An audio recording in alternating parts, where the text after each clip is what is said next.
Porra.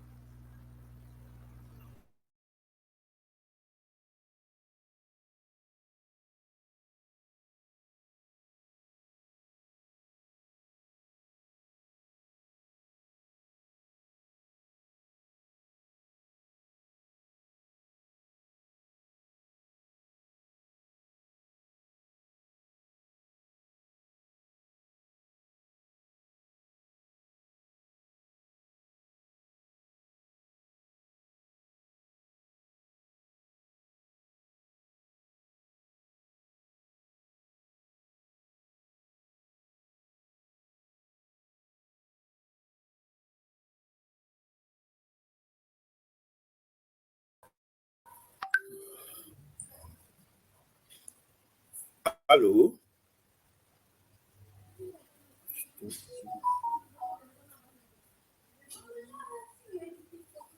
Larissa, eu acho que estou sem som. Não me ouvem. Nem ouço o amigo da sala.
Mas...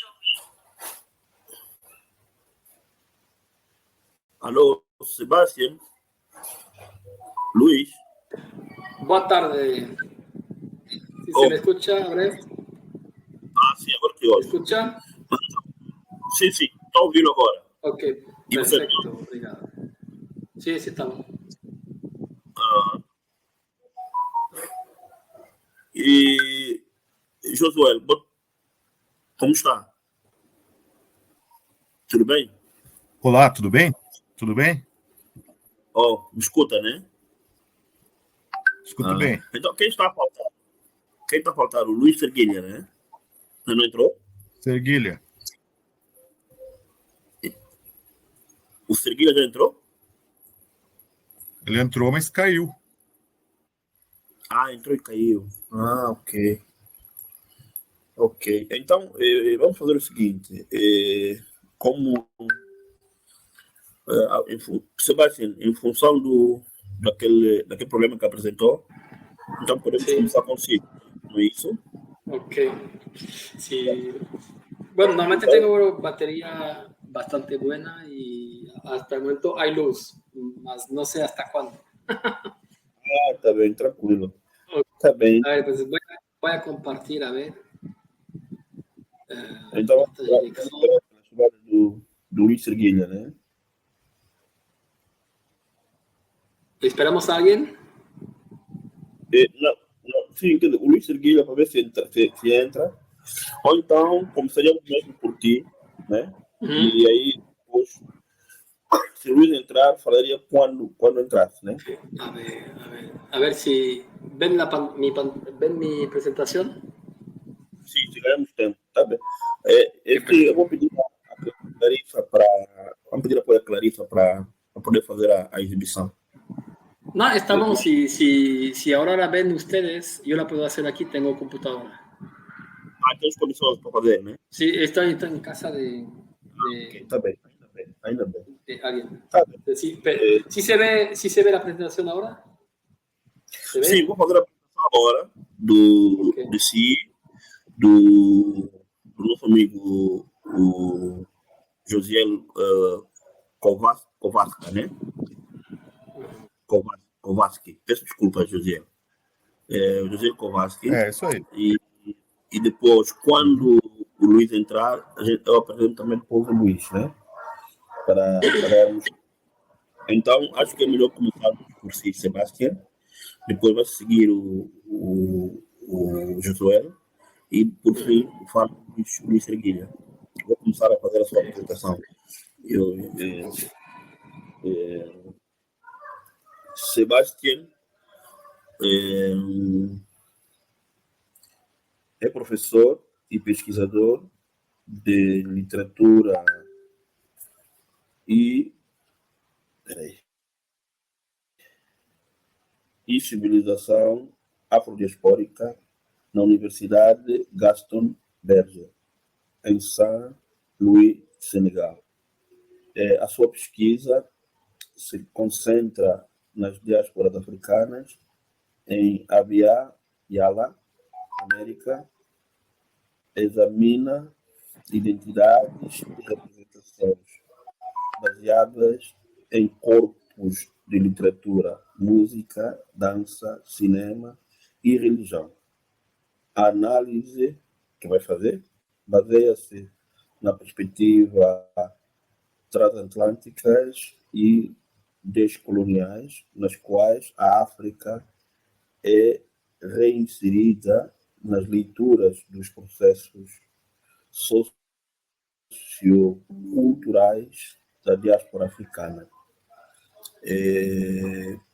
Está apresentado o Sebastião, de lembrar que a nossa mesa trata da questão do barroco mestiço, voltado para a análise, né, do texto difícil.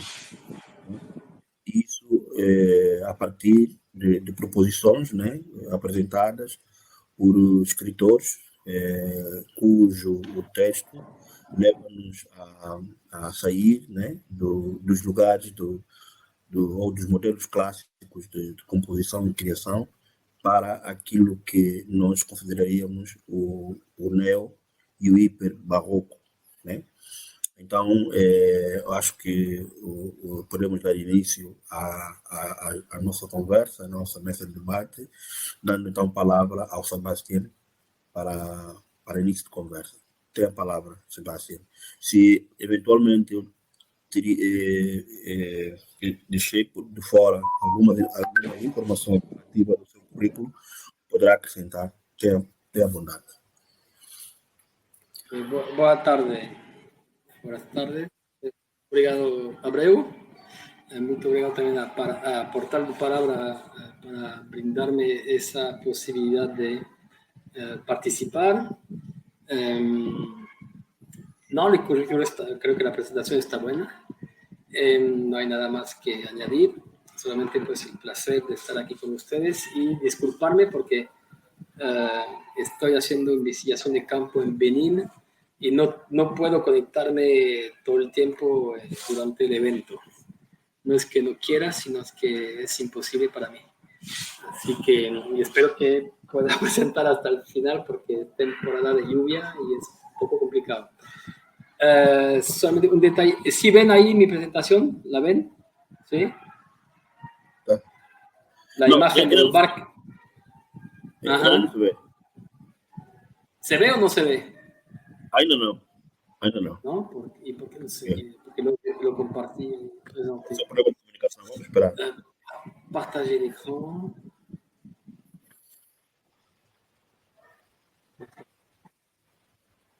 Está. Partager l'écran. Ainda não apareceu.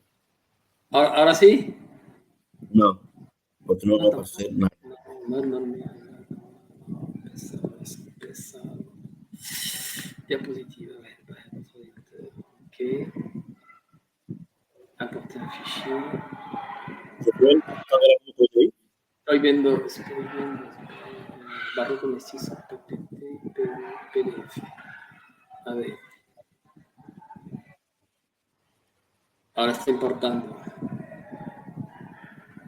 Já estou aqui alguma coisa aí? Sobre Sí, o... ya lo estoy importando para ahora sí. ¿Ahora se ve? Não.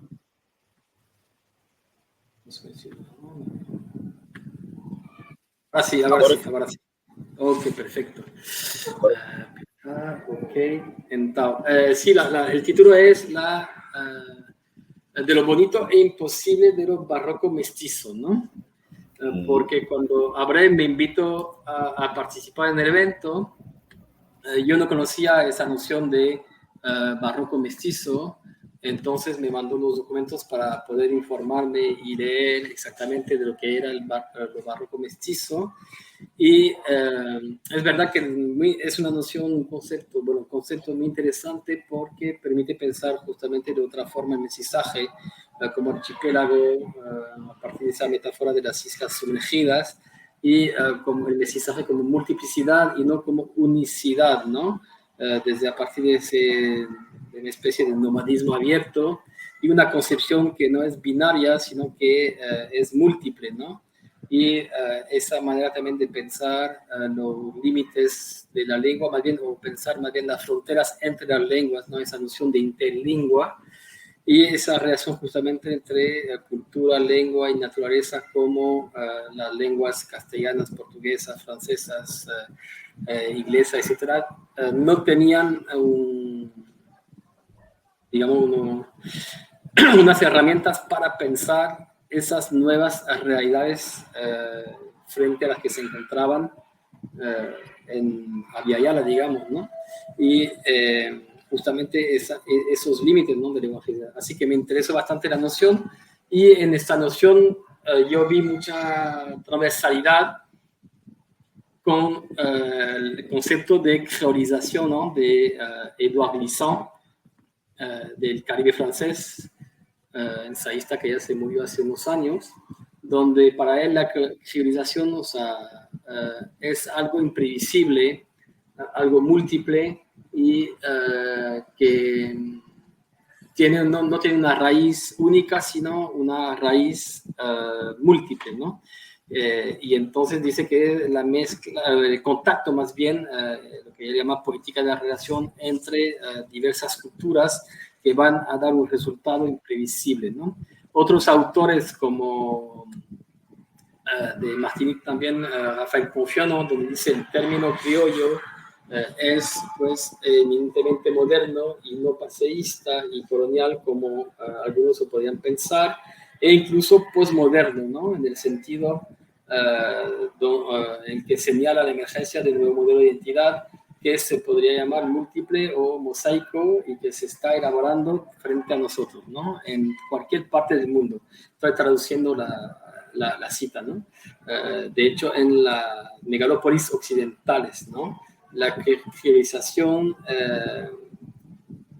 fue, de alguna manera, la prefiguración, el transcurso de los 3 siglos pasados, de este fenómeno irreversible. Lo que nos interesa aquí es justamente esa noción de irreversibilidad, porque vemos que es un proceso que no podemos detener actualmente, porque el mundo se está relacionando, digamos, y no sabemos lo que esta reacción pueda dar, ¿no?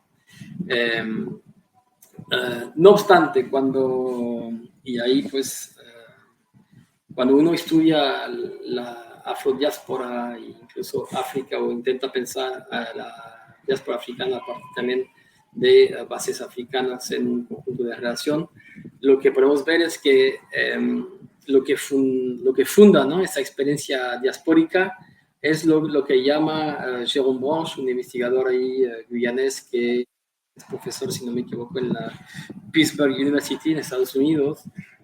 Él llama eso el malungaje, ¿no? Dice, entre los pueblos bantú del África Central y Oriental, particularmente los hablantes de los Kikongo, Ubundu y Kibundu, existe una palabra concepto en la cual se interconectan y combinan por lo menos 3 ideas dependiendo de las coordenadas de lugar y tiempo. Las ideas son, primero, de consanguineidad o hermandad; segundo, de una canoa grande; y tercero, del infortunio. Entonces, la palabra que une estos conceptos es malungo. Y para los habitantes de Bantú que recorrieron el pasaje del medio, esa travesía, digamos, del océano, significaba camarada de a bordo. En el Brasil colonial, el término meu malungo refería a mi camarada con quien compartir el infortunio de la canoa grande que cruzó el océano. Entonces, antes de poder pensar el barroco mestizo, cuando hablamos de poblaciones de descendencia africana, tenemos que pensar esa experiencia fundadora que es la experiencia del barco, ¿no? De la travesía del océano, ¿no? ¿Por qué? Porque si vemos en mucha producción afrodiaspórica, que sea novelas, que sea pinturas, que sea canciones, que sean mitos, vemos que el barco muchas veces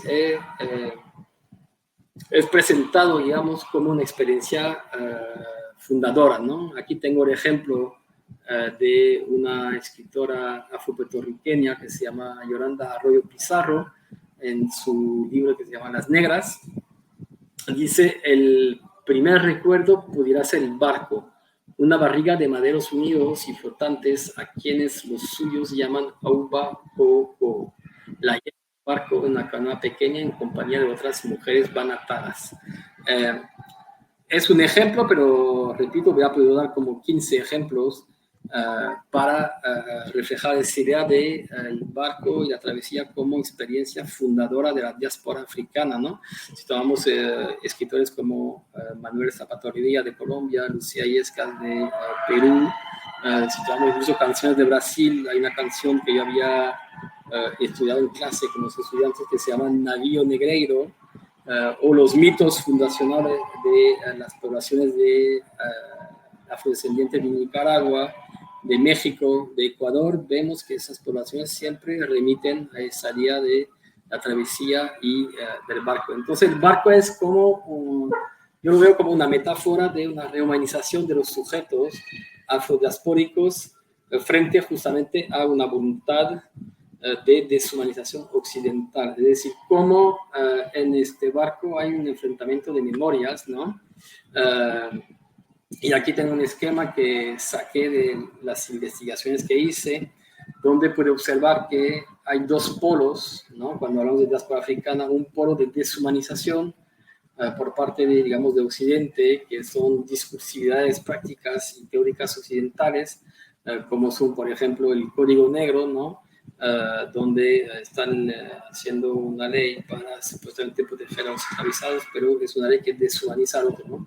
Pero frente a este polo de deshumanización siempre vamos a tener un polo de rehumanización por parte de los sujetos supuestamente dominados, que siempre van a reaccionar frente a este intento de dominación, ¿no? Por eso puse el barco donde vemos a Corona ahí en la izquierda, llegando al supuesto Nuevo Mundo, y a la derecha hubo una revuelta ahí de esclavizados en el barco negrero, ¿no? Y entre estos dos polos, que son dos polos que están en tensión, siempre podemos observar diferentes movimientos, ¿no? Que van desde la enajenación voluntaria o involuntaria, o de negritudes pasivas o activas, pasivas como son, digamos, la música, el baile, la oralidad, la lengua o las religiones, ¿no? O activas como son el afrocentrismo, panafricanismo, rastafarismo, etcétera, etcétera. Afuera de ese esquema puse justamente el concepto, pero podríamos poner también el barroco mestizo, puse la geolorización, ¿no? Y los escritos de Frantz Fanon, y también el caso de Haití, porque esos tres, digamos, esas tres ideologías ya rebasaron esa tensión entre deshumanización y rehumanización, porque afirman justamente ya una rehumanización, ¿no? Entonces, lo que vemos justamente, y por eso creo que lo barroco mestizo es interesante, pero nos tenemos que preguntar si es posible, o sea, si la sociedad actual nos permite poder pensarnos, ¿no? A partir de los barroco mestizos, porque tenemos justamente colonialidades contemporáneas, ¿no? Este es un folleto de un comercial para una ropa ahí en Portugal, y entonces vemos, si ven ahí abajo a la derecha, vemos a un barco, y el título del comercial es Somos Conquistadores, ¿no? Somos Portugal. Entonces vemos que hasta este folleto tiene unos años, o sea, no tiene 20 años, sino tiene como 6 o 7 años, no me acuerdo bien, pero vemos que este imaginario del barco conquistador, dominador, etc., sigue siendo, digamos, vigente en la sociedad actual, ¿no? Otro ejemplo son libros de textos de enseñanza del castellano en Francia, donde siempre vemos aparecer ahí a Colón con su barco, su espada, la cruz, en la página izquierda vemos el título es del descubrimiento a conquista, ¿no? Descubrimiento y conquista sin comillas. Se da como si fueran cosas ya establecidas, normales, normalizadas, digamos. Y en la página derecha vemos el primer viaje de Colón. A través vemos esa imagen de un barco, ¿no? Entonces vemos que ese imaginario occidental se nutre de este pasado, digamos, de esta historia, entre comillas, de los vencedores, ¿no? Pero frente a eso siempre vemos decolonialidades contemporáneas también que intentan deconstruir y repensar esas tensiones, ¿no? Entre deshumanización y rehumanización. Aquí tenemos el caso de un pintor afrocubano que vive en Estados Unidos, Antonio Mariño. El cuadro se llama El desplazamiento y vemos justamente, él tiene dos cuadros, uno donde vemos ahí a la derecha sujetos afrodescendientes africanos empujando esa imagen, digamos, de gente, me imagino, del siglo de oro o post-siglo de oro, pero gente europea discutiendo con libros, etc. Entonces, empujando para poder justamente existir, ¿no? A partir de ese momento de rehumanización, ¿no? Y el problema justamente cuando pensamos, creo, lo barroco mestizo es que nos tenemos que preguntar si no hace falta justamente esa unicidad primero, es decir, ese uno, ¿no? Es decir, tenemos que pensarlo primero en tanto que sujetos afrodiaspóricos africanos antes de poder acceder a esa, digamos, dialéctica desde lo barroco mestizo, ¿no? Stuart Hall, que me imagino que conocen, ¿no? Pensador ahí jamaicano, él decía justamente que esa etapa esencialista es necesaria antes de poder pensarse como sujeto pleno, digamos, ¿no? Y ahí tenemos unos ejemplos y me doy cuenta que falta un ejemplo que no puse ahí, se perdió, pero aquí tenemos un primer ejemplo de una poeta afroperuana que se llama Victoria Santa Cruz, un poema que se llama Me quitaron negra, donde ella cuenta esa experiencia, ese proceso por el que tuvo que pasar para rehumanizarse, ¿no? Entonces, cuando era pequeña, estaba jugando y con sus amigos y amigas y llegó una niña blanca y dijo, no, si esa negra juega, yo no juego. Y a su gran sorpresa, los amiguitos se fueron a jugar con la niña blanca, ¿no? Entonces, a partir de ahí empezó un proceso de enajenación, digamos, alisándose el cabello, echándose polvo en la cara para hacerse más blanca y después sintió que esa no era la villa y empezó justamente ese movimiento de rehumanización a partir de una posición esencialista donde llega a un movimiento de negritud. Ese mismo movimiento lo podemos ver y por eso es importante, creo, pensar también la diáspora africana a partir de África o reinsertar África en la lectura que podemos hacer de la diáspora africana, porque Doniel Wood es un cantante de Camerún y escribió una canción que se llama Negro y Bello, ¿no? Donde dice, yo soy negro y bello, dicen que un negro nunca es bello, de Río de Janeiro a Bamako, yo soy negro y soy bello, ¿no? Entonces vemos que árabes desde Perú o desde Camerún, el sujeto afrodiaspórico o africano está contestando al mismo intento de dominación por parte de, digamos, Occidente, para llamarlo así, ¿no? Entonces, yo creo que para poder pensar ahí lo barroco mestizo, hace falta primero desilenciar, ¿no? Los sujetos para justamente recobrar esa humanidad, para poder entrar en relación sabiendo de dónde venimos, para saber dónde vamos, ¿no? Este cuadro no apunté, estoy dando cuenta que no apunté el nombre del artista de Brasil, pero es una imagen, una imagen que se sacó de los archivos donde la esclavizada se llama Anastasia, si no me equivoco, donde la vemos con un bozal y un collar de hierro, donde vemos justamente ese intento de deshumanización, a pesar de que detrás de este bozal y de ese collar de hierro, pues hay una persona con una cultura que piensa, que siente, etcétera, etcétera. Y el artista justamente le devolvió su palabra y su sentir y su capacidad de actuar, ¿no? Entonces, creo que si no pasamos por esa etapa de rehumanización, creo que los barrocos mestizos queda bonito, pero en la sociedad actual, desdichadamente para mí es una visión un poco pesimista, pero no es posible, sobre todo no permite analizar realmente las reacciones ahí de racialización, de dominación, de racismo, etcétera, etcétera. Gracias.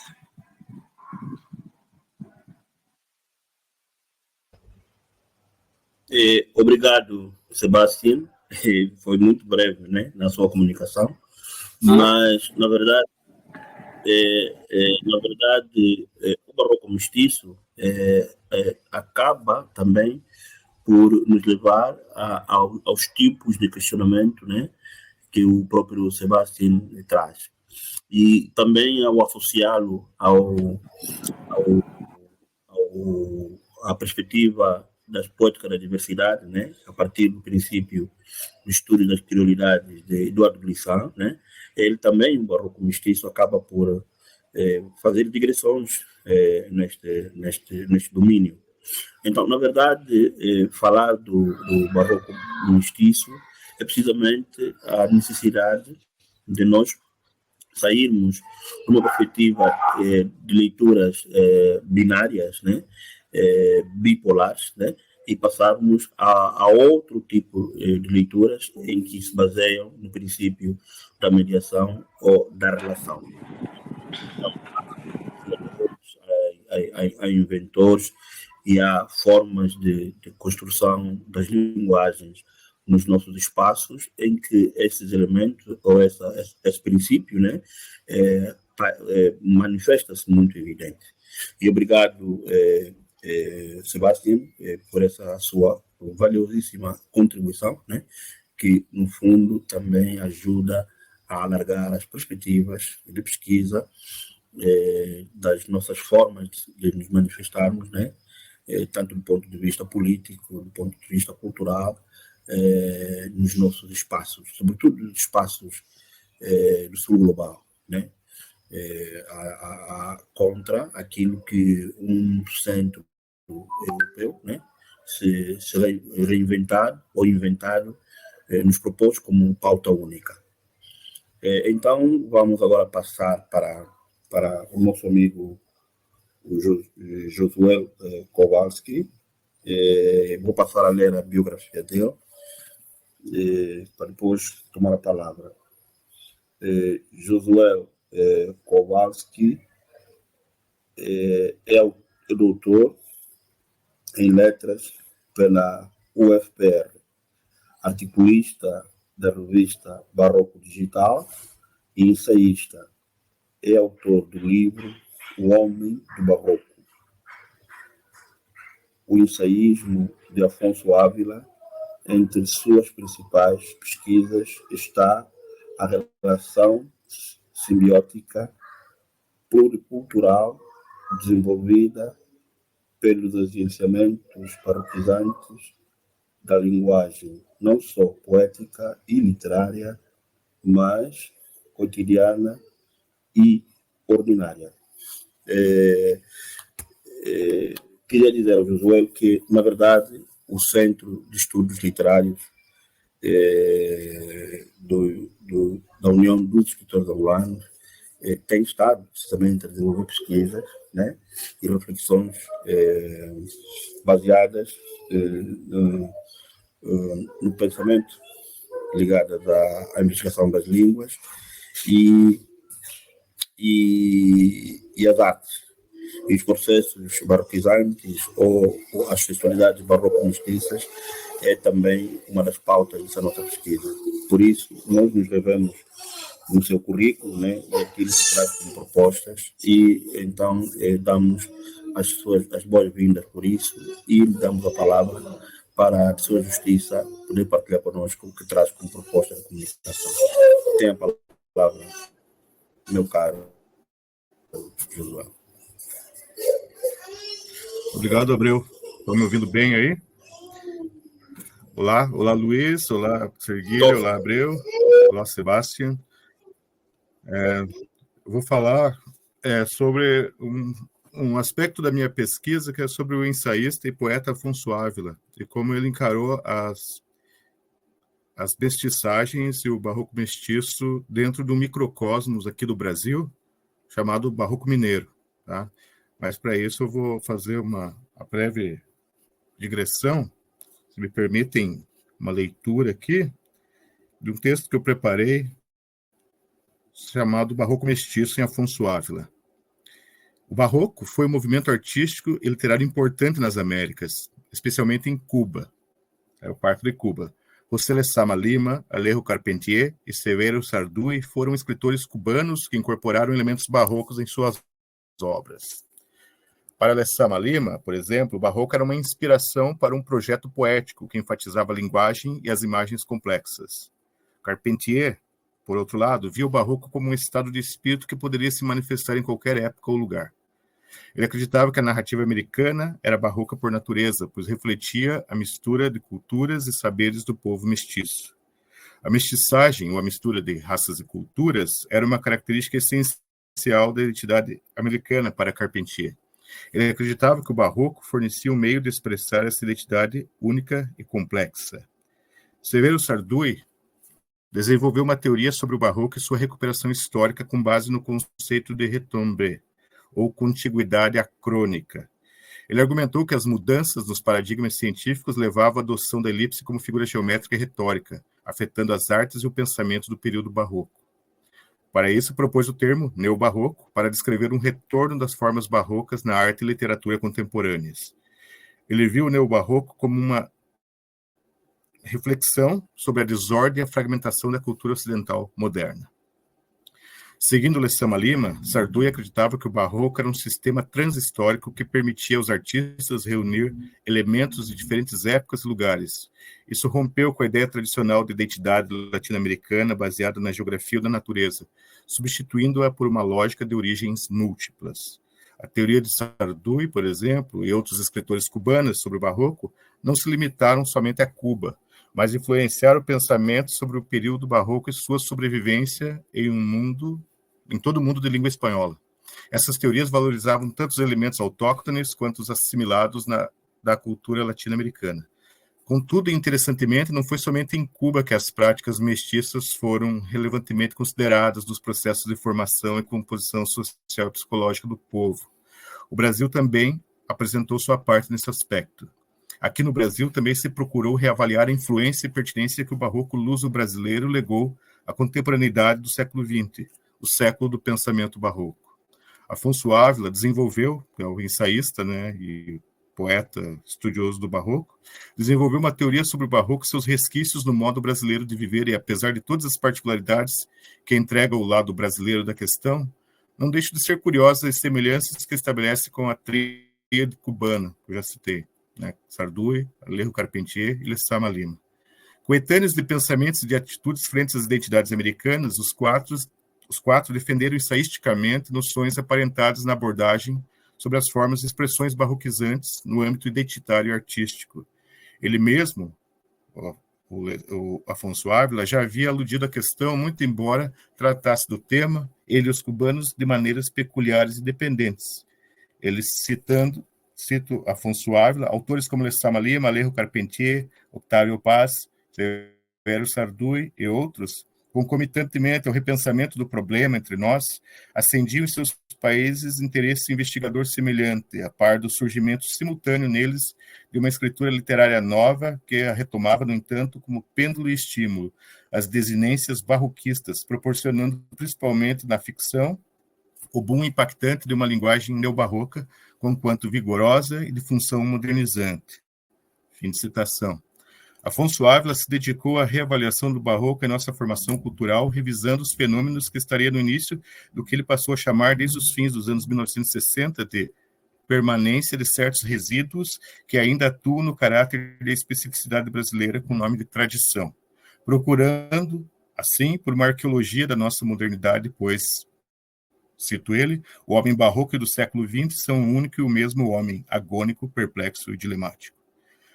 O barroco e sua circularidade, ou os processos de mobilidade por transmigração, distribuição, recepção, assimilação, canonização e redução transformadora de modelos, paradigmas e persistências de padrões formativos, ideológicos e comportamentais, relegaria dentro de um quadrante maior o Ocidente da dimensão americana, a partir de aspectos de manifestações plásticos tectônicas ibero-americanas, movimentos de parentesco entre o Brasil e outros países, pois impõe que se lhes faça, para entendê-lo corretamente, o equívoco por muito tempo corrente de que não houve intercâmbio e conotações entre a criatividade de fonte hispânica e de desinência portuguesa.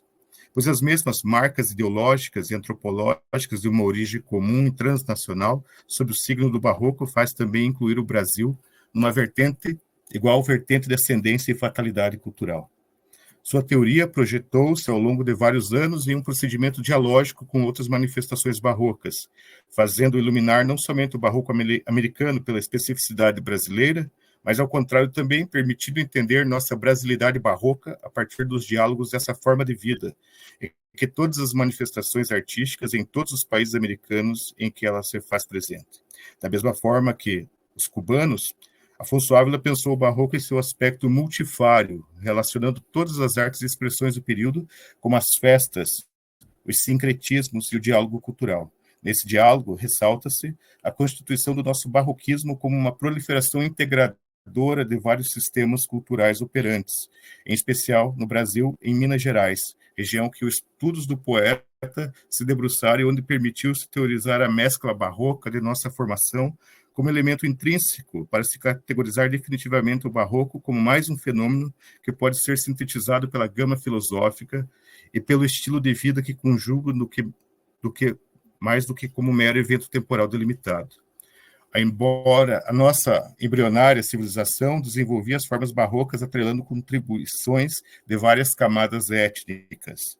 Em Minas Gerais, do século XVIII, quando o ouro tornou possível não apenas o desenvolvimento de estruturas econômicas baseadas no poderio financeiro de uma elite que subjugava a mão de obra escrava com as operações de extração aurífera, aliadas aos desmandos da coroa, mas também que se projetasse uma maneira de expressão em que os reflexos artísticos eram sentidos pelas formas de representação que se estavam delineando, a estrutura do povo barroco mineiro já era, por isso, multiétnica e pluricultural. As instâncias performadoras de uma arte que vinha dos âmbitos além dos oceanos e eram aqui instauradas, sofriam uma acomodação às terras das minas e a idiosincrasia do povo tropical, com suas mesclas, suas expressões de cunho religioso, suas inerências sociais.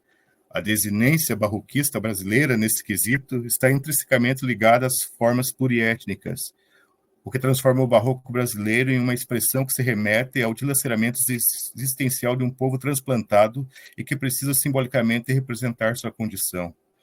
Assim, mais do que o parentesco com as formas barrocas europeias, se estava articulando pelas terras brasis uma forma de vida em que se conjugava nas representações formais e discursivas a amplitude integradora do fazer filosófico, estético e ético.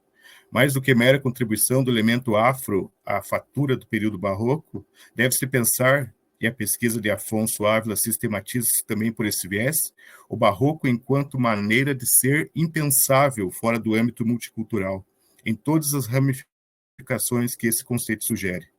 Pensar o barroco compartimentado em esferas próprias com áreas do saber específicas, esquecendo-se das formas e manifestações convertidas em prática diuturna, como as festas e a celebração religiosa, somente contribui para se elencar especificidades ou características que nos sequestram o signo da diferença ante a cultura hegemônica. O barroco, assim, faz e perdura como um signo de resistência. Sendo o barroco o elemento constitutivo e primordial de nossa diferença, a inscrição de Afonso Ávila no rol dos expoentes do pensamento barroco ilustrou caminhos diferenciados de abordagem do fenômeno. Primeiro, a busca de uma linha de tradição que representasse o brasileiro ante os dilaceramentos da modernidade do pós-guerra. Depois, a pesquisa do substrato que permite antever elementos de uma curva existencial caracterizadora do homem do período retornando quando os impasses ou as crises da modernidade aparecem. Assim, o debruçar-se sobre o período fez com que Afonso Ávila desenvolvesse uma das teorias mais extensivas e que, portanto, estivera a todo tempo sujeita a análise e correção constantes por parte de seu pesquisador. Por isso, o trabalho de tal monta permitiu que reunisse em torno de si para a criação da revista Barroco, em 1969, uma importante revista sobre o barroco aqui no Brasil. No quesito mestiçagem, desde o primeiro número, há a intervenção de pesquisadores preocupados com a inerência multiétnica na dimensão barroca. A sintonia com que alguns estudiosos demonstraram com enfoque crítico de Ávila para assunto tão controverso como o barroco, prática, ademais, que deixava o percurso consagrado até então de fenômeno de ascendência arquitetônica e plástica e passava a considerá-lo, com certa audácia, como um problema cultural mais amplo de mentalidade de época e de formação nacional. Então, essa pesquisa mostrou-se profícua no delineamento de uma consciência barroca que informava as práticas germinantes da colônia e século XVII e XVIII. Prova disso foram as constantes intervenções de pesquisadores inseridos na barrocologia proposta por Ávila, estudiosos de reconhecimento como o musicólogo Kurt Lang e suas descobertas sobre a música do período, enfocando a festa e as danças coletivas de matriz africana na dinâmica das celebrações religiosas e profanas de Minas. O Hélio Gravatar e sua contribuição extenuante sobre as referências documentadas sobre o mestre Aleijadinho, inseridos caminhos bibliográficos aos pesquisadores futuros. E ainda Laís Correia de Araújo, adicionando um apoio necessário em um trabalho da fase pós-vanguardista do nosso ensaísta, justamente quando ele se volta às raízes de nossa formação por intuir, de maneira mais ou menos deliberada, que os resquícios mineiros do barroco na concepção do povo brasileiro dos 700 mereciam uma ótica bibliográfica aprofundada em um lugar onde as pesquisas pudessem ser apresentadas e desenvolvidas. Os artistas mineiros barrocos daquele século, os quais reuniam um só tempo as funções sociais de artesãos e artistas, eram secundados por trabalhadores manuais de suas oficinas, a exemplo do que acontecia com o mestre Taíde e com Aleijadinho, para citar algumas figuras icônicas, que aliavam o trabalho escravo às práticas remuneradas de alguns serviçais, com o intuito de cumprir as encomendas requisitadas pelas ordens religiosas operantes na colônia. Assim, essa coletividade, que praticamente desconhecia a necessidade, certamente bem posterior, da autoria de um trabalho como evento único, era formada tanto por trabalhadores braçais como fiscalizados pelos mestres artesãos. Deste fluxo de trabalho, quase sempre contínuo, visto que as demandas assim o exigiam, saíram grande parte das obras plásticas vistas como características do que chamamos barroco. Ademais, sendo a cidade, Vila Rica, palco direto, hoje Ouro Preto, palco direto que pontificava os artistas, um espetáculo a céu aberto, um museu onde se referenciava as práticas não somente do monumentalismo arquitetônico das fachadas e casarios, das igrejas e adros, os resquícios de uma mentalidade conformada com os signos de uma urbanização já se proliferava em adjacências, ao sabor das ladeiras, brotando em campos de visão que se harmonizavam com o estilo que se estava desenvolvendo. A volúpia e a riqueza dos adornos eclesiásticos, reforçando nos altares das igrejas a parênese sacerdotal dos sermonistas, e o conluio com as linguagens as mais várias que tinham como objetivo o convencimento dos fiéis, estavam entrelaçados nos códigos que, se não buscavam a compreensão direta, encorajavam a reflexão nos frequentadores dos templos. Os tetos das igrejas, convidando ao recolhimento espiritual, sugerido pelas pinturas mulatas desenvolvidas por mestre Ataíde, ou as inscrições de trechos bíblicos em latim em pedra-sabão, levados a feito por Aleijadinho, vigoram a noção que tanto as práticas ditas artísticas misturavam-se e complementavam-se com a percepção do povo que as contemplava. Deveriam essas práticas estarem intrinsecamente ligadas à exposição como palco, à dramaticidade da vida humana. As ordens religiosas, compostas por brancos, negros e pardos, afora o lugar simbólico que representavam no dia a dia em Vila Rica, empenhavam-se mutuamente na aquisição e solicitadas aos mestres oficineiros, procurando pelos itens que encomendavam fazer sobressair a ideologia de suas ordens pela presença monumental de imagens, pinturas e adornos adquiridos. Muito estudados por Ávila no livro chamado Resíduos Seiscentistas em Minas, um livro que já anunciava um novo olhar para a arte vista sob o prisma da contribuição multiétnica, ações das ordens terceiras, das confrarias, arquiconfrarias e irmandades que receberam de Portugal o ônus pela composição e manutenção dos templos, em conjunto com associações civis da cidade, projetavam a organização em conjunto, animada por interesses distintos de eventos culturais marcadamente em consonância com o desenvolvimento urbano e social, até a importância que a capital, Vila Rica, demandava, sobretudo na primeira metade do século XVIII. Afonso Ávila, procurando seguir sua linha de raciocínio pautada no barroco como dinâmica congregadora de elementos e desígnios multiétnicos, fez nesse ensaio formador uma pesquisa em que a saliência das manifestações vistas como menores dentro da tradicional abordagem histórica das artes formava um lastro cultural e intelectual que ainda remanesce, em que artistas plásticos, poetas de ocasião, padres letrados e o povo em geral participavam.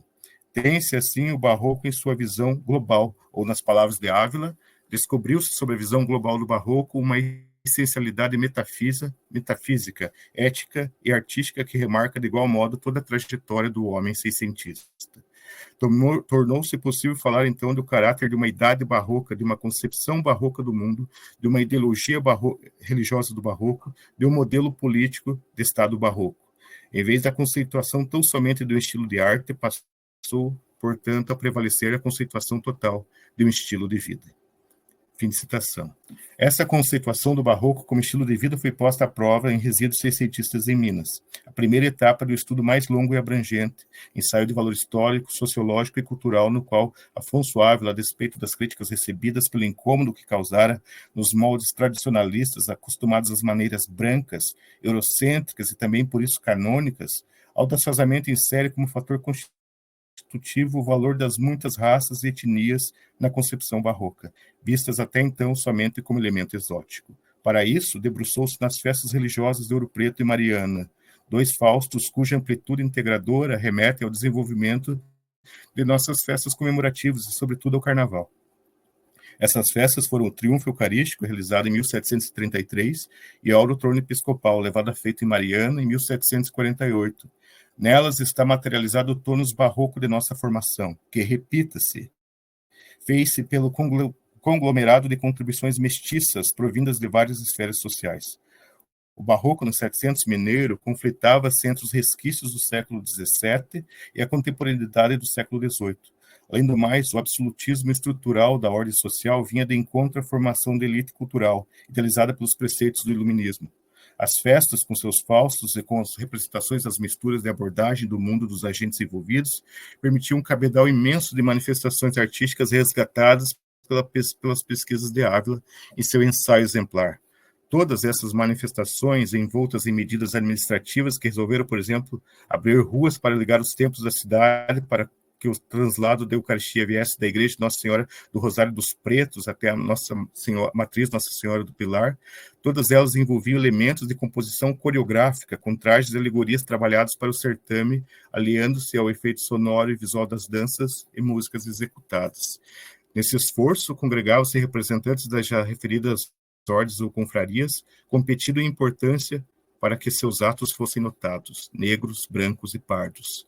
A festa barroca, nesse âmbito, foi um empreendimento global, em que se fazia notar a música, a dança, a coreografia, os dramas encenados nas antevésperas do certame, a poesia de ocasião feita para ela exclusivamente. A tônica imposta pelo escritor nesse período, primeiro ensaio, foi essencial na documentação dos episódios festivos, não como mera curiosidade, mas como informador de uma dinâmica singular desenvolvida no universo barroco. Assim, Ávila, inaugurador de uma perspectiva globalizante no fenômeno barroco do Brasil, repete e prolonga em um segundo ensaio chamado Lúdico e as Projeções do Mundo Barroco, de 1971, que continua não somente pela linha de tradição criativa, mas por uma afirmação de nossa teorização brasileira sobre o barroco.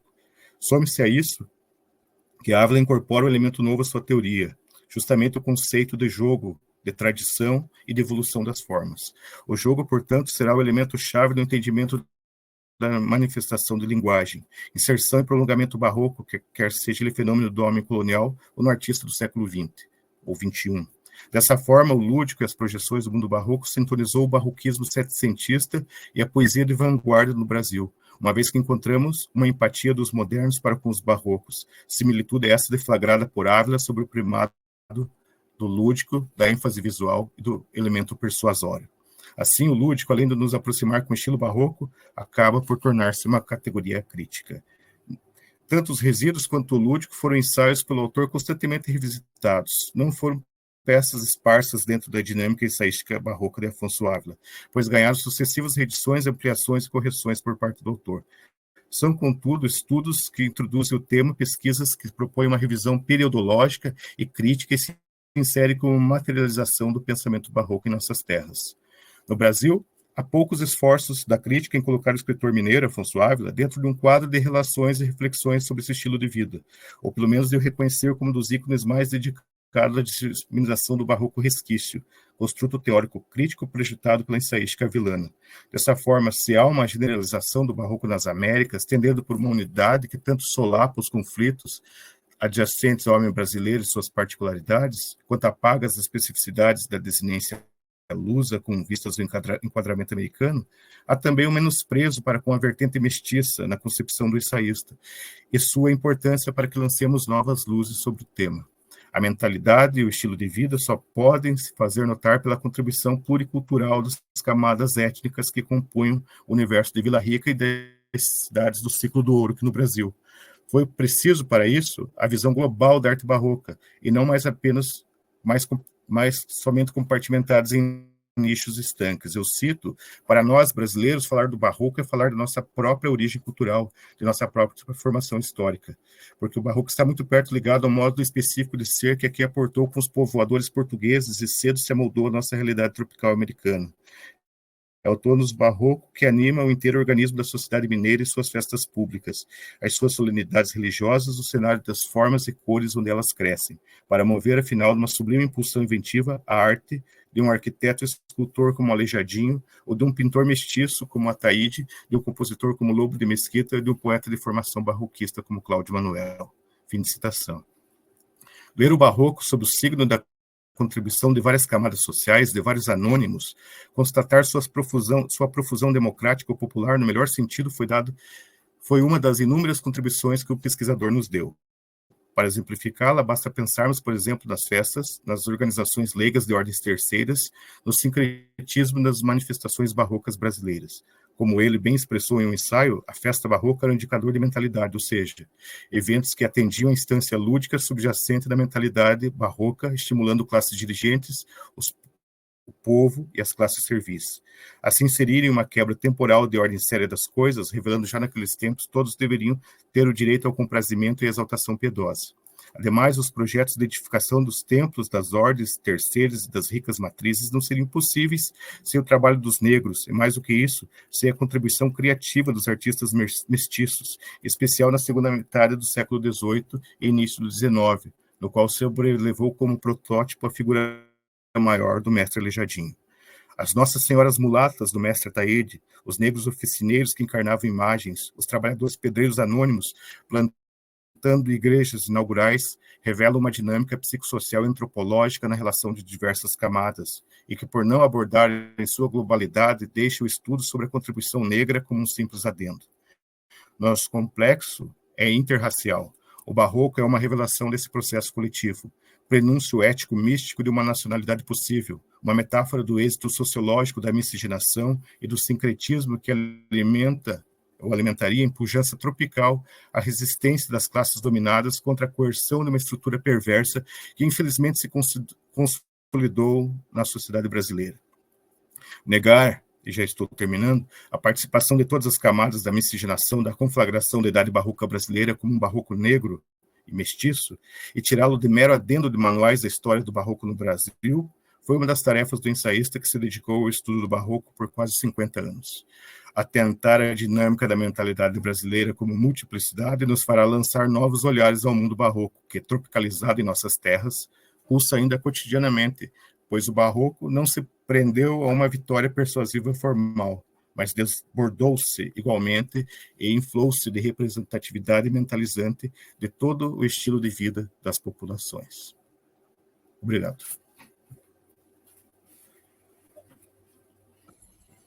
Obrigado, Josué, por essa rica contribuição que traz, né? É uma perspectiva histórica, né?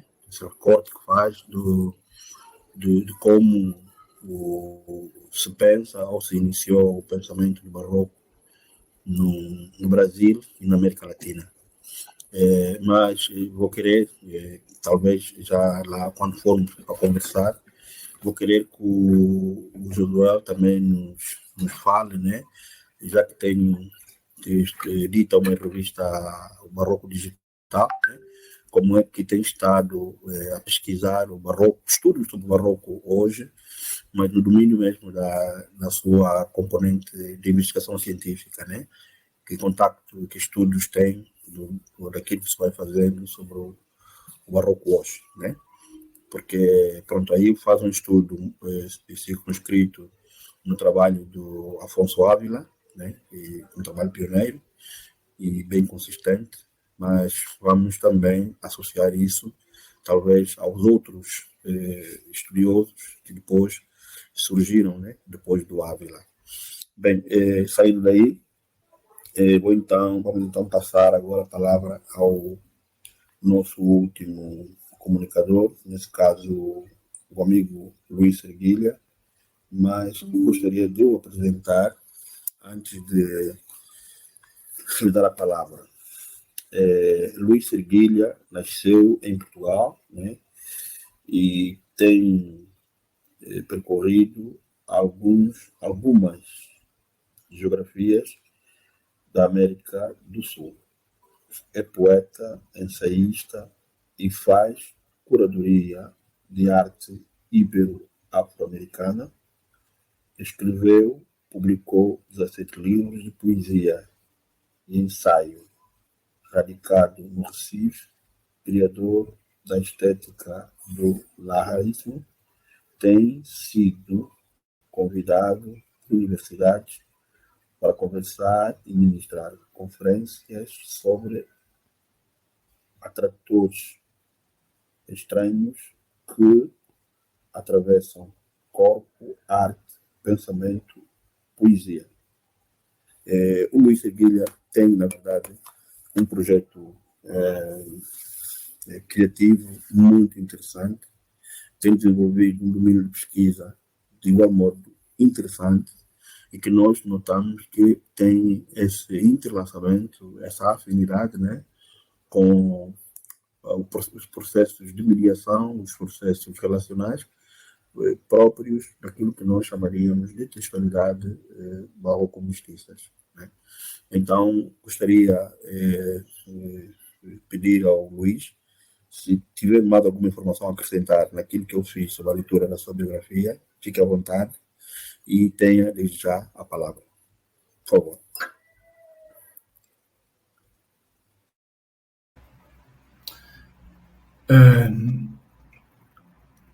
Boa tarde e forte abraço para o Josuel, para o Sebastião, para o Abreu e para a Clarice, para o professor Amálio, e muito obrigado.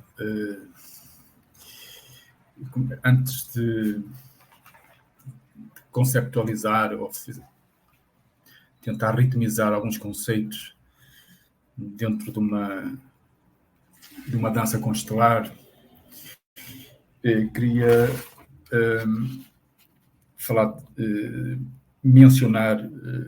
aproveitar para mencionar alguns poetas que têm muito a ver com tudo aquilo que nós estamos a conversar há dias. O Wilson Bueno foi já referido pelo professor Amálio, com quem eu me encontrei algumas vezes, o seu Mar Paraguaio, o Douglas Diegues, do Portunhol Selvagem, não é? O livro Curar, do Ricardo Corona, o livro Teratoma, do Ricardo Pedrosa Alves, toda a poesia do poeta uruguaio que viveu no México, Vítor Sosa, que abandonou, digamos que morreu em 2020, um amigo e que eu tinha uma admiração imensa, e o livro Jogador de Cartas, do Delmo Montenegro. Eu vou tentar falar para alguns tópicos daquilo que me afeta dentro dessas palavras miscigenadamente anorgânicas, ou as relações rítmicas, não é? Que conceptuais daquilo que eu chamo da escripta e do escriptor, não é? Porque eu passo porque a escripta, não é? Sabe que alguns filósofos franceses têm falado sobre a escrita, não é? O Jean-Luc Nancy, o Roland Barthes e outros. Mas a escripta, não é o pensamento, e quando estou a falar em pensamento, estou a falar no inconsciente.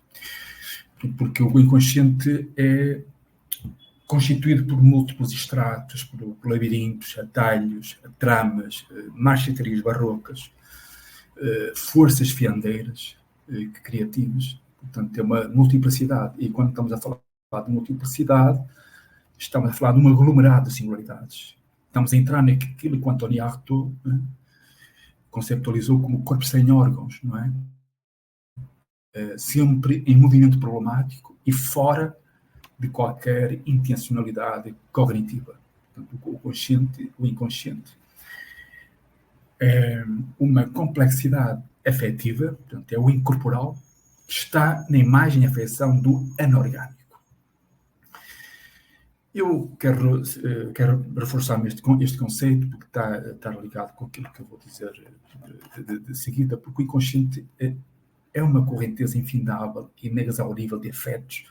É uma tremenda variação microperceptiva, é uma correnteza lacunar, é uma energia heteronímica, porque ele é criador, ele é uma potência em movimento, é uma força em mutação constante, é uma dobra que se desdobra e vai.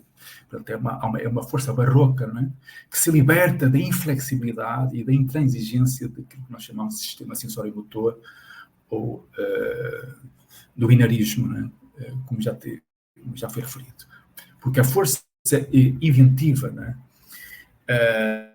e problemática faz parte da mestiçagem do ser vivo, isto é, o inconsciente é autopoético, é o pensamento, é o impensável, e aí vamos estar numa provocação que eu acho que tem quase nada a ver com o humano.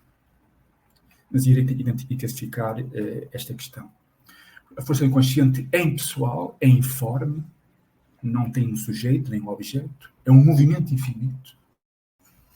É um encontro de corpos em composição no mundo, digamos, inapreensível.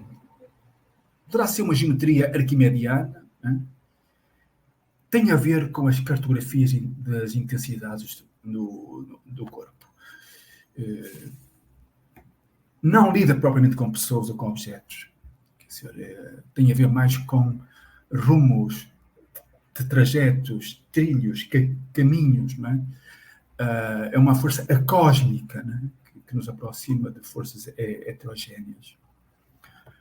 Portanto, mas o inconsciente nunca se desmorona no caos. Não é? Lembrando o filósofo José Gil, ele nunca se desmorona no caos porque ele dança. O inconsciente é uma dança barroca. E nós estamos sempre a gerar inconsciente. Ele está sempre a expandir, está sempre a escoar, está sempre a vazar. Não é? É infindável, é vertiginoso. Não é? E faz parte de uma vida, não é? Como lembrando que o Josué nos disse há pouco, faz parte de uma vida plenamente barroca. Portanto, o pensamento é o inconsciente, é um arrasto de forças afetivas mergulhadas no tempo puro, e o corpo tem que delirar. O corpo tem que histerizar, e é aqui que a vida se exalta. É aqui que a existência entra numa exaltação artística e ética. E quando falamos em vida, estamos logo envolvidos, digamos, pelo macaréu. Né? Macaréu é um vocábulo indígena que significa correnteza. Né? Estamos a entrar nesse macaréu, essa pororoca infindável do inconsciente, que é o impensável, é o acontecimento barroco. E aí é que entra na escripta. O que é uma escripta? Né? É essa estética lahar significa avalanche, que mergulha no impossível, nos jorros paramnésicos e nas fabulações que atraem o quê? Atraem evidências forças cósmicas e delírios, e é aqui que vamos quebrar com os estudos psicológicos por meio de um desconhecido anorgânico, por meio de fissuras sígnicas que vão criar esses mangos barrocos na visão e nas sensações.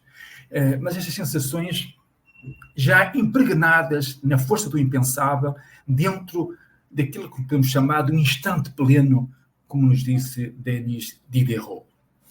Pronto, estamos perante o quê? Estamos perante o informe, estamos perante o desregrado. Esse de informe e desregrado vão expressar o infinito através de micropercepções que vão abalar o corpo. Esse corpo é envolvido por esse entre barroco, esse entre dobra, né? Esse interstício que se dobra continuamente, que nós podemos chamar de correnteza vertiginosa do pensamento. Portanto, esse entre que extrapola o percepcionado, que extrapola o binómio, que extrapola, que ruptura completamente com o sistema binário e se torna na xenofobia, né, do espaçamento. É aí que a construção poética, a dança lahar, a dança barroca, acontece sobre as suas ruínas obscuras e seus acasos que vão expressar o que é o infinito. E é neste infinito, né? O infinito nada tem a ver com a imortalidade. Né? Leibniz conceptualizou, e para nós compreendermos toda a força estética do barroco, temos que mergulhar nesses fundos sombrios do Leibniz.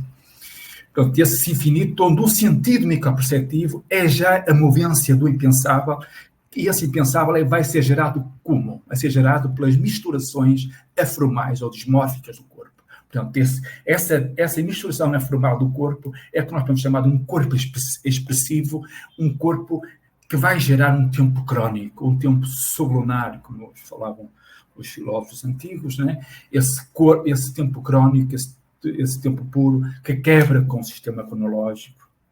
Né? É aqui que o silêncio é levado ao extremo, e é levado ao extremo a partir de intuições, ou através de intuições que fazem das escutas sopros de uma quase-expressão. Mas é uma quase-expressão que é rítmica diante das ruínas mosaicistas, né?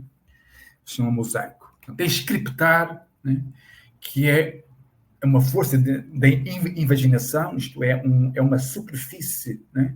É um fora que se adentra intensamente e que vai expressar o diferencial com forças caóticas impermanentes. E aqui vai arrancar do mangue formal e natural das singularidades o que estava oculto. E vai desdobrar e vai traduzir, né, por meio de variações ritmáveis de um corpo estimulado pelo acaso e pela intensificação do sensível. Portanto, há aqui uma alucinação, é isso que me interessa conversar convosco. Esta alucinação feita de deformações, de níveis acentrados, de excessos que nos afastam da representação e nos arremessam para forças vibráteis e desumanizadoras. Eu quero falar sobre este conceito de desumanização. Aliás, o Sebastião falou e o que ele disse é extremamente instigante, mas há vários conceitos de desumanização. Esta desumanização que eu quero falar aqui é a desumanização de Anthony Artaud, não é?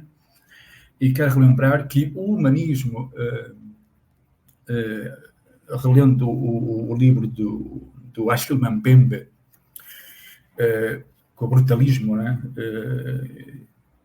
é verificável como o humanismo, ao longo de toda a história humana, né, a história do homem, né, sempre esteve ligado a vários fascismos e até ao nazismo. E esta desumanização que o Anthony Artaud, através da estética da crueldade, né, que é uma desumanização sensível, essa desumanização delicada, expressiva, não é? Que acorda às micropercepções do corpo, que quebra com o sistema binómio, com a institucionalização do corpo. E é atravessada por um tempo vertiginoso e flutuante, um tempo que repete, diferencia, desdobra, indetermina, a entranhar-se nas imagens em processo ininterrupto. E é nestas imagens em processo ininterrupto que esse sujeito histórico, sujeito pessoal, sujeito representativo, esse sujeito humano, demasiadamente humano, se dissolve completamente. E se dissolve com movimentos prismáticos de sensações e de tremendas alteridades que atravessam esse lugar movente. É um lugar movente que está fora da origem. E, simultaneamente, ele vai criar vazios rítmicos dentro de forças incorpóreas do infinito. Portanto, há aqui uma scripta ígnea, quase inatingível, e com passagens turbulentas a escrificar a carne histérica que ressalta nos limiares. E aí, neste ressalto dos limiares, que essa histeria, esse delírio, né, vai capturar as forças inumanas. Não é? Aliás, o Nietzsche chama-nos a atenção para isso, o Michaud, o Antoine Artaud, essas forças inumanas e do acaso que se desviam de qualquer género. Portanto, é uma força do insituável, é essa alucinação do meio abissal e desconhecido, onde o escritor se desdobra, atraído por essas vozes entremeadas de silêncio. Além dessas vozes entremeadas de silêncio, elas são entremeadas pelo caos que vai assimilar o indefinido e o grito insonoro, lembrando aqui Francis Bacon. Portanto, scriptar barrocamente, né, é inventar vida nas catástrofes e nas ruínas por meio do esgotamento do sublime e de um corpo rítmico. Portanto, é assimilar intermitências trágicas de uma queda e de um fracasso, mas é uma queda e um fracasso que estão em regerminação com as experiências do tempo, com a lucidez da desmesura de corpos sonoros flutuantes, corpos sensoriais, onde a língua é o nascimento trágico de uma alteridade, como nos disse a filósofa Eugênia Vilela, ou essa língua como recomeço rítmico, como nos disse o filósofo José Gil. Portanto, escriptar é invadir o instante pleno, a capturar o insensível e o imemorial através do quê? Desse cristalino barroco do impensável. E de uma evidência, essa evidência que exige eternidade, e exige intermédios afetivos. Esse tempo puro, essa duração intensiva que vai fraturar a percepção, vai fraturar o sistema binário. E quando fratura a percepção e o sistema binário, vai criar uma zona de passagem heterotópica, não é? Lembrando Michel Foucault. Ou seja, vai fazer delirar a linguagem anorganicamente, não é? Através de quê? Do desconhecido, do insensível, do imemorial, das forças turbulentas e bifurcadas, incertas e sonoras do labirinto.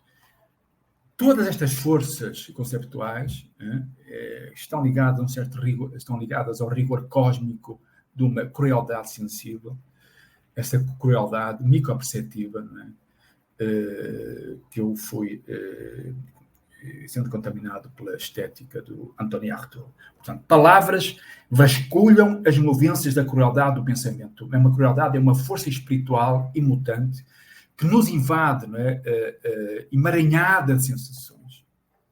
É uma força inconsciente por vir.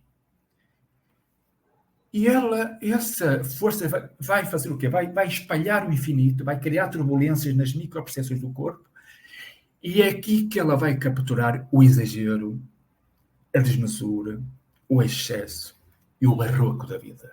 Portanto, escriptar é cartografar o tempo e espaço com passagens caóticas e com signos estrangeiros, invasivos, que mudam tudo, transmutam tudo o que os atravessa por meio de variações musicais, sensórias, expressivas e plásticas de uma língua, fazendo essa língua submergir no incontrolável dos sentidos e no desconhecido. Quando falo em desconhecido, faço sempre nessa ruína e catástrofe que estão sempre em germinação. E essa força das ruínas e das catástrofes em germinação que nos impulsionam sempre para mergulhar no tempo puro, no tempo interminável, no tempo bifurcador, não é? Nessa duração barroca e a cósmica, não é? Portanto, escriptar é submergir nas expressões do imperceptível, do inapreensível e do indiscernível. E estas forças são geradas por imagens que são fissuradas, imagens anómalas, imagens mosaicistas, multidirecionais, divergentes, caotizantes, imagens que se vão desmanchar, não é? Entre errâncias flutuantes, silêncios e lapsos rítmicos, a lacerarem palavras que vão experimentar o quê? Elas vão experimentar o impossível e a ruína, já impulsionados por sentidos de forças fabuladoras. E essas forças fabuladoras é que nos vão levar para uma suspensão no infinito do vazio, das misturas desse corpo em estado de misturação barroca. Isto é, um corpo que se faz força expressiva, de uma duração ritmada, por intermédios de afecções, né?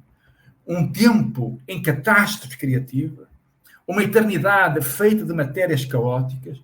Eu estou sempre a repetir esses conceitos, porque eu tento vos apresentar esses conceitos dentro de uma constelação ourobórica, né? Porque está tudo muito intricado. E estes movimentos expressivos se reforçam ao extremo no real, mas um real que é contagiado por energias de deformação. É uma deformação criadora e libertadora de afetos. E o que é que acontece aqui? Há aqui um rasgo cósmico elevar na estrutura psicológica, não é? Porque há uma experiência trágica a rupturar o racional e a envolver a estranheza do visível. E essa estranheza essas forças que rupturam o racional, essa experiência trágica, e essa estranheza do visível, né? Que é constituída por jorros simultâneos do tempo e por constelações abíssicas do pensamento. Portanto, é uma scripta que liberta e cria tempo. E vai criar tempo com tensões intervalares, com mapas indefinidos, para tentar vencer a morte. Como o Josué nos disse, né? Este barroco como uma afirmação trágica da vida, né? como a afirmação plena da vida, né? Mas para que isso aconteça, há que se abrir esse fundo sombrio, não é? Como diz o Leibniz, é esse desconhecido e a alteridade tremenda, até que surgir outro desmanche e outra regiminação. É este ritmo, não é? É esta força ritmável, essa ressurgência inidentificável de uma possível obra por meio de expressões do infinito, não é? Atravessadas por ritmos microperceptivos.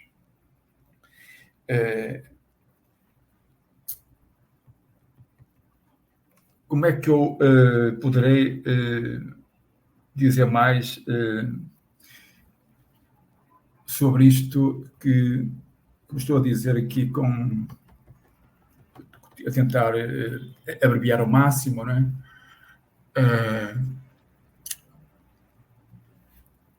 Scriptar é engolfar nessa força da deformação, na deformação, e introduzer uma escuta do inaudível e o real. Mas tudo se infinitiza no impensável, que é já o pensamento intensivo. E nesse impensável há uma miríade de vozes e de visões risosféricas que nunca pertencem. Elas nunca pertencem, mas se misturam com ritmos respiratórios que eu chamo ritmos respiratórios de etologias, de animalidades. Mas são etologias obscuras e com imagens alvoroçadas. E essas misturas vão provocar golpes sígnicos, vão provocar fissuras de turbilhonais na língua e nos sentidos. E vão provocar essas forças do inapreensível que são sempre feitas por passagens críticas. A passagem é sempre crítica. E nessas passagens críticas, os vazios turbulentos das imagens, que são sempre extraídas de fluxos dissimétricos das palavras, são sempre extraídos de uma fricção sensorializada com as palavras, vão criar aquilo que nós podemos chamar de aberturas pré-babélicas, não é? E transmutações topológicas, que se vão desviar das ordens linguísticas, vão eliminar finalidades por meio de uma loucura ritornélica, onde se afirma a desaparição, é uma desaparição ressurgente da escrita. Isto é, algo que desaparece e faz surgir por meio de uma escrita, dentro de uma disrupção, de uma mancha, de uma derivação, de um rasto do avesso. É esta a problemática, a aprendizagem do vazio. É aqui que nós estamos, aquilo que podemos chamar de um resvalo na infinitização barroca do corpo. Esta força germinativa de um tempo crónico,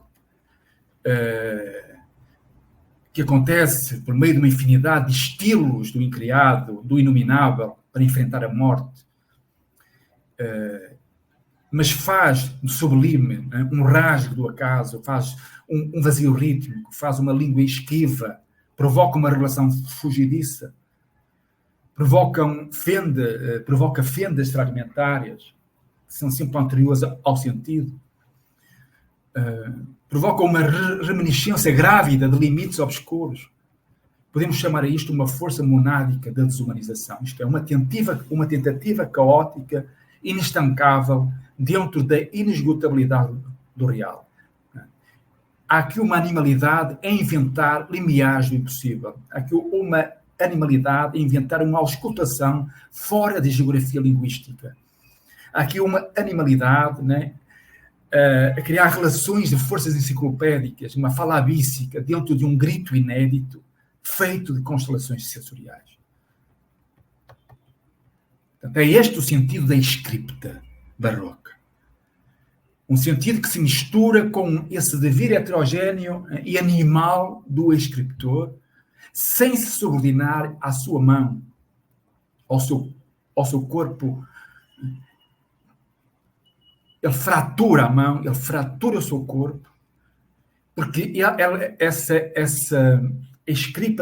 escripta se afirma na ruína e no falhanço germinal dentro do eterno recomeço barroco. Isto é, esse eterno recomeço barroco que vai restituir o excesso, vai restituir a incompleição, a imensurabilidade, o espaço anónimo e o infinito dentro dessa vida plena, dessa vida intensiva, onde as palavras se tornam esses mangues expressivos, a dilacerar completamente a representação do mundo. Portanto, escriptar é fraturar a percepção por meio de pesaduras obsessivas de detalhes, de dobras que se desdobram, que esses detalhes que se diferenciam e de um rigor dentro da desmesura que nos faz ver a vibração do insensível e do invisível do tempo e do pensamento na matéria. Isto é, escriptar é livrar afetos múltiplos através de bordas barrocas das linguagens, com ritmos e espelhamentos que nos fazem extrair forças do fundo das coisas por meio das fissuras do pensamento. Portanto, a escripta emaranha-se nos destroços, emaranha-se nas rompeduras, emaranha-se nas turbulências da língua desconhecida para experimentar rasgos agramaticais e fragmentos do impossível dentro de uma voz que grita insonoramente na fala. Grita insonoramente na fala, mas entre visões e espelhamentos que estão já em metamorfose.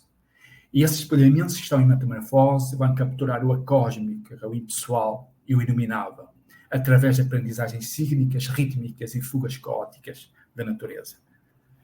E é aqui, neste emaranhado, que o real se intensifica, envolvido por coexistências temporais e por uma composição de forças transmutantes.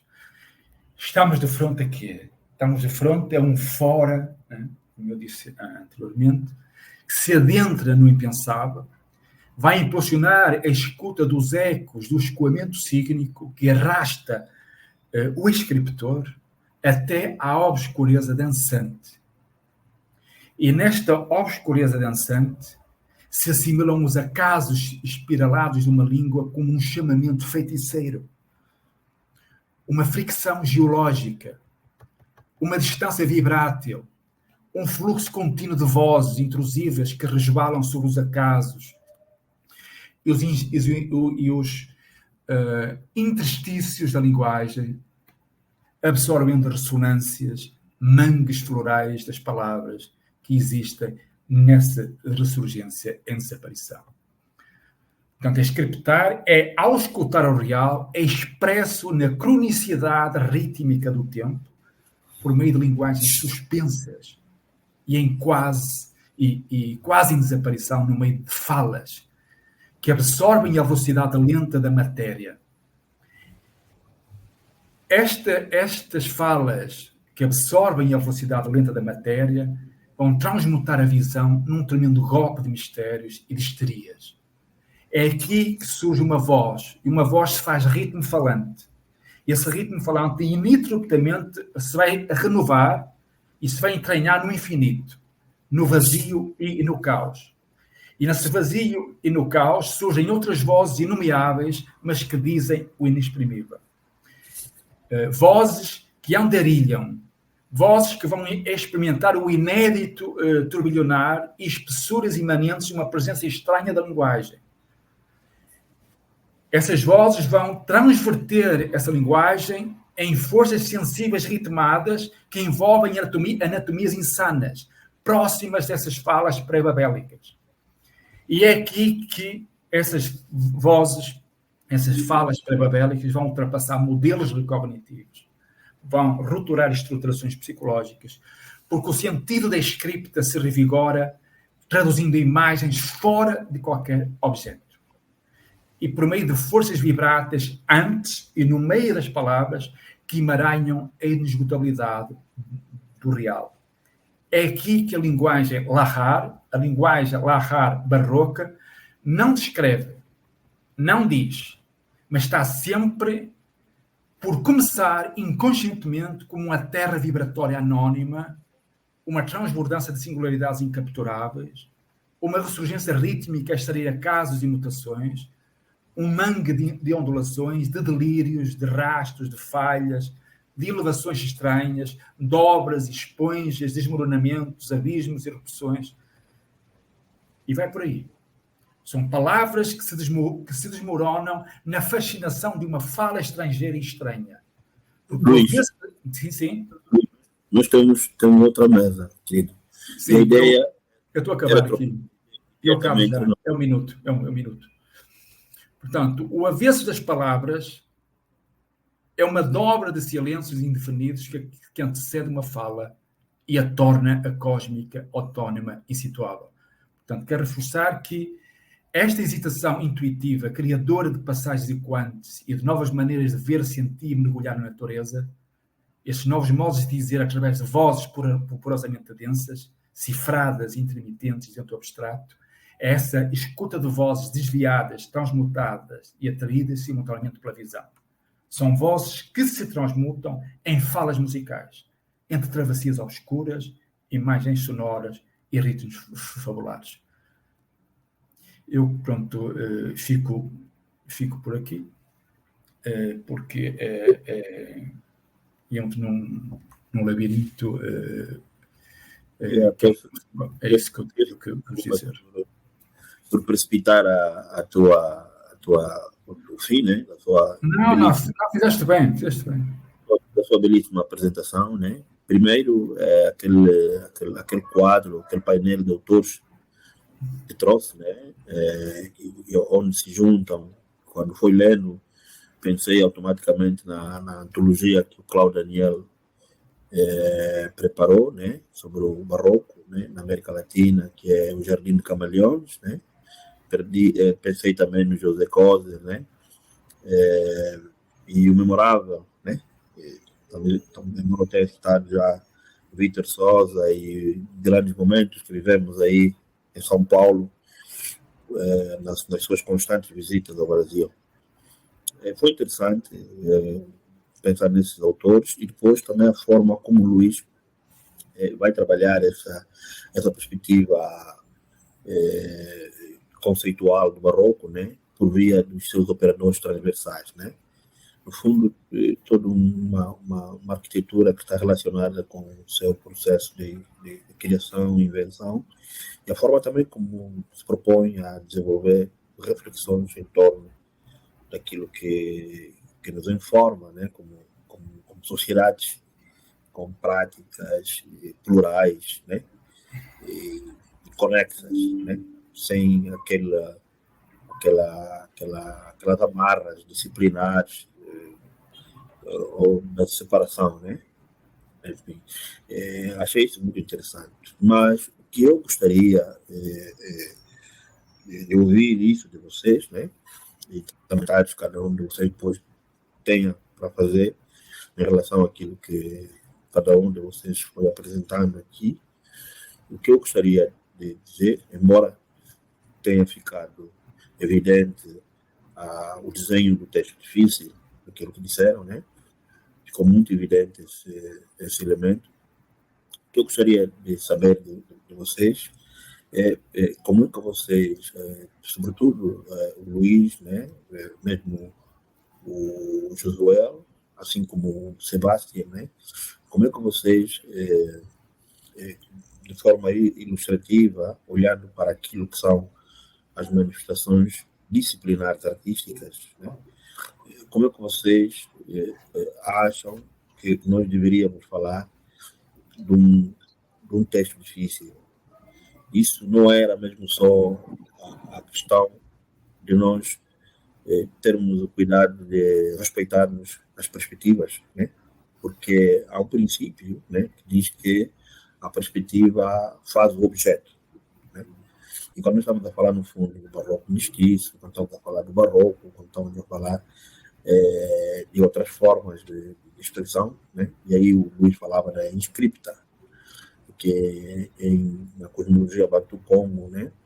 A inscripta corresponde àquilo que o Bosek Foucault vai denominar de Musoni, que é a forma da ação do corpo que está relacionada com as atividades intuitivas e as atividades perceptuais.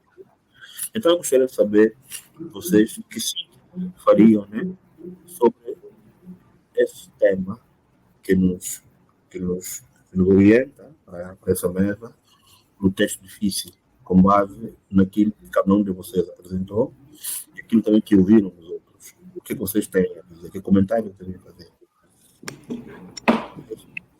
10 minutos que nos restam, gostaria que nós os aproveitássemos desse modo.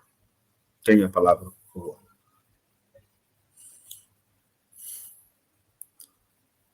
Podemos começar na ordem em que nós começamos, né? O Sebastião dá o pontapé de partida, depois o Luís.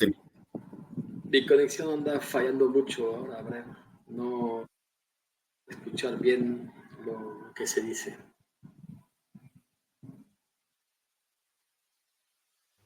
No sé si otros. Ajá. Não, eu dizia, com base no que o Josué e o Luís Serguilha falaram, né? Para si, que síntese faria sobre o tema com o qual nós conversamos. O texto difícil, né? Ficou evidente nas vossas comunicações esse elemento, né? E a necessidade de nós trabalharmos as conexões múltiplas e plurais, né? Então, como é que você, em síntese, vê o texto difícil a partir, por exemplo, daquilo que o Josué e o Luís Seguida falaram?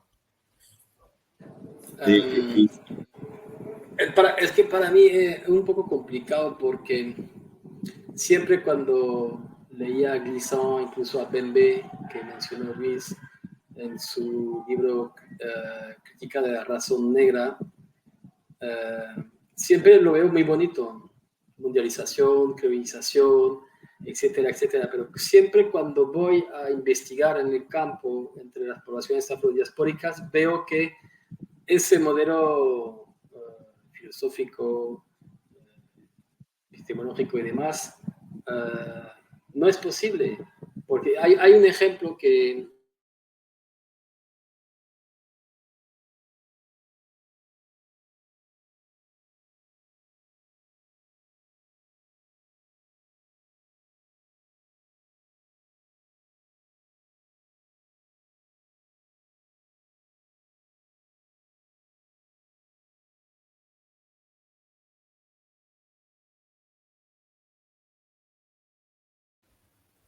Alô?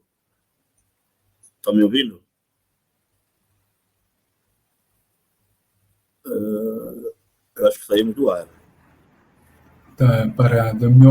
O Josuel traz. Josué, por favor, acho que o Sebastião deve ter problema de conexão.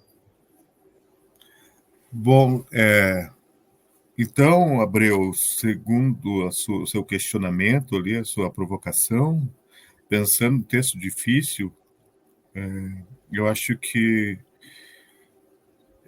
a leitura proposta ali pelo Serguilha foi bem interessante, sabe?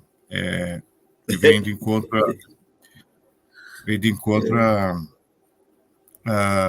o que eu penso, por exemplo, sobre a poesia como um laboratório da língua, né? Se ela não se submete a composições, ou se ela não é subserviente a linguagem cotidiana, né? Ou seja, como que ponto que está a distinção entre poesia e comunicação. É uma coisa que tem me incomodado nos últimos meses, inclusive quando o Serguilha falou, ele ficou... para mim surgiu esse insight, sabe? Justamente a partir do que eu tinha lido do Serguilha, né? Do próprio Serguilha, do texto dele também, dos textos poéticos dele, que são uma constância ou inconstância, né, para dizer, de proliferações de sentido, né? Ou seja, uma mesa, um banquete de signos, podemos dizer assim. E eu acredito que nesse limiar das línguas, nesses limiares de línguas e de estilos, de culturas, de povos, de pensamentos, a poesia vai justamente se desdobrar para dentro de si mesmo, né? Ou dentro da própria linguagem, dentro da interioridade, mas não uma interioridade psíquica na questão do sujeito, né? Mas uma interioridade da linguagem em si. Eu penso, por exemplo, no Mar Paraguaio, com um banquete, uma sopa linguística, né? Em que a própria linguagem, para se fazer, apesar do texto difícil ou pouco comunicativo, que não é nem de longe a intenção, ela vai fazer uma nova linguagem, né? Vai propor uma nova língua, um portunhol, vamos dizer assim, que só existe poeticamente, que não é o portunhol falado, é um portunhol criado para que a língua apareça, para que a linguagem apareça, para que a poesia surja. Eu penso, por exemplo, já aproveito para questionar o Serguilha, onde é que está a tradição nessa poiesis, sabe? Eu penso em Serguilha, eu penso em não sei, o Mallarmé, como que essa poesia laboratório se faz língua, sabe? Como que essa comunicação se faz possível a partir desse delírio, sabe? Então eu estou mais questionando do que respondendo, na verdade, né? Mas é que eu fiquei bem incomodado com assim, positivamente incomodado, provocado pela manifestação do Serguilha e com essa relação do texto difícil, enquanto se encontra barroco, né? Vejo agora uma confluência de linguagens dos últimos tempos em que a intenção comunicativa ela sobrepõe, né? Sobrepõe qualquer possibilidade poética, ou tenta se sobrepor, e a língua vem como uma manifestação, né? A linguagem poética, uma manifestação desse fulcro que, em momentos, outros acaba se fazendo se aparecer, ou surgir, né? essa avalanche que o Serguilha colocou, eu acho que a dificuldade do texto, sabe, é um sintoma, já que o Serguilha estava falando de psicanálise, eu acho que é um sintoma da manifestação poética como um último resquício de luta contra essa morte. Não sei, são mais divagações do que tentativa de explanação, né? Mas eu não sei, Serguilha. Bem, não vejam isso como resposta, mas o Lezema Lima, né? O Josué pesquisas, né? Dizia que o estimulante é o difícil. A arte e a poesia só lidam, né, com o pensamento e com o corpo e com a vida, né? E o pensamento, o corpo e a vida, né? A matéria-prima, né? Que os atravessa, que os intensifica, não? Que a matéria-prima que os vai intensificar, que irá intensificar tanto o corpo como a vida, né? E o pensamento são as sensações, né? São as sensações. E as sensações lidam com paradoxos, né? E o pensamento lida com o desconhecido. Esse desconhecido é o delírio, não é? É o anorgânico, é aquilo que fratura a organização. Quer dizer, há quem diga, né, e acho instigante, que mergulhar no desconhecido é mergulhar nesse fundo sombrio do Leibniz, né, para buscar novos clarões, novas geometrias, novas maneiras de sentir. Portanto, porque eu acho que esse indiscernível, falaste agora da tradição, nós somos afetados, né? Eu falo dos alquimistas, das tapas dos alquimistas, o Ramon Hull, enfim. Mas há umas ligações com aquilo que eu disse, que há uma contaminação com gestos do Bertolt Brecht, o de fora do Blanchot, o vir a ser, ou ainda não, do Ernst Bloch, né? A imaginação, o conceito de imaginação do Merleau-Ponty, não é? A dança de Chicubo, não é? Porque não? O maracatu, que faça a relação de maracatu com os rastros e a arquiescrita do Derrida e o fascínio do assombro de Didi Huberman, por exemplo. A dança de Jacundá, né, no Amazonas, e as mutações assintáticas e anorgânicas do Artaud, não é? Que é contaminado por Stalmahara, não é? Os gestos do acaso de Mercy Cunningham. Do que não, também relembrando o frágil como uma força intensiva de Pina Bausch, ou o sublime do kantiano, não é? E a Pina Bausch afetada pelos cantos dançantes dos ciganos, né? Toda essa força delirante, não é? Essa histeria que atravessa o corpo e o faz produzir tempo, gerar tempo, mergulhando nesse fundo sombrio do Leibniz, do figural do Lyotard, não é? Eles intensificaram eles criaram esses conceitos moventes, não é? Conceitos intensificadores, não é? Que tinha a ver com essa matéria luminosa do Bergson, por exemplo, ou crer na vontade do Nietzsche. Né? Eu estou a relembrar-me alguns conceitos, né, que fazem parte desse tempo crónico, né, e que nos perturbam e que nos fazem repensar tudo. Né? E cada vez mais eu sinto que a poesia é o pensamento, né? Sobretudo o pensamento, e o pensamento é o impensável, né? É o inconsciente, é esse caos irisado de Cézanne, é o ponto gris de Clip. Né? Lembra-se do Orson Welles, né? Do Rosebud, ainda sabe o que é isso, do Rosebud. Né? Ou relembrando da dança cósmica e áptica de Pollock. Isso tudo traduz aquilo que nós chamamos de texto difícil, ou o próprio processo de comunicar, já é um texto difícil. E comunicar já não é isso. Né? Se bem que já não temos muito tempo, né? Estamos mesmo em cima, temos que dar também tempo para se organizar a próxima mesa. No fundo, pronto, é isso. Obrigado pelas